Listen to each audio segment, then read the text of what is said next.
there is a fundamental component to creating a more inclusive game, and that's allyship. I love that the NHL has stepped up, not only to participate, but really support the Chelsea Challenge, right? I mean, they are fielding a team of employees, many who are solely attending as allies, and really include themselves and quite frankly, immerse themselves in the entire schedule of events. You know, they're not just here playing the game, getting off the ice, you know, they're shaking the hands, they're catching a drink after the game, they're, you know, sidebarring with you on the ice, and that's what we need.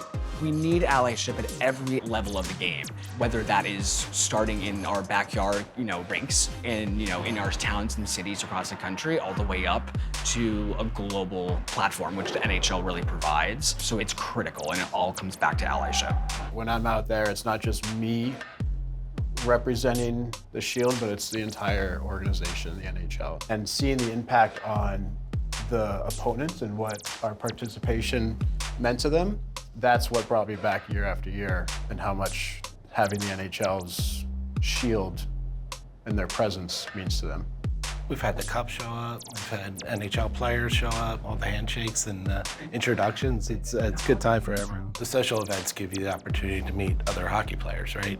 And people that you can't meet on the ice because you're playing against them. And I love hearing, you know, how much it means to people that we show up. Just starting at the NHL and not sort of knowing where I fit in with things, was nervous until I heard that people went to Chelsea Challenge. Knowing that people took their time to do that was really impactful for me and helped me realize I belonged at the NHL shortly after I came on board, and not just within my small team, but within the organization, because there are so many people from different departments on this team.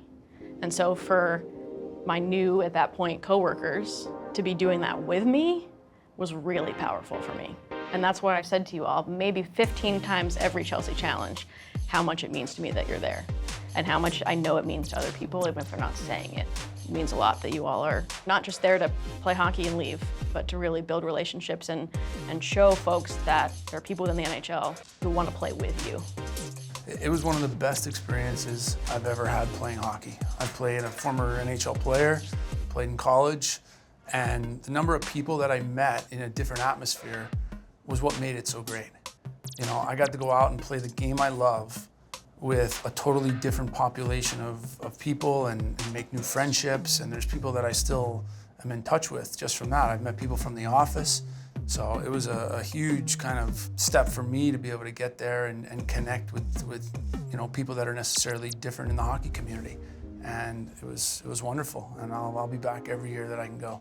You know, I think it's important that it's not just one of the gay people here who's leading the charge, right? There are so many allies within our department, Elizabeth, Jeff, Andrew Ferrant, so many other people who have continued to push this alongside and even before I arrived, right? And I think that's an important aspect of this, is that I think that's why it's authentic to people, is that it isn't just like, oh, hey, here's a group of LGBTQ NHL employees coming to play with us because they're queer.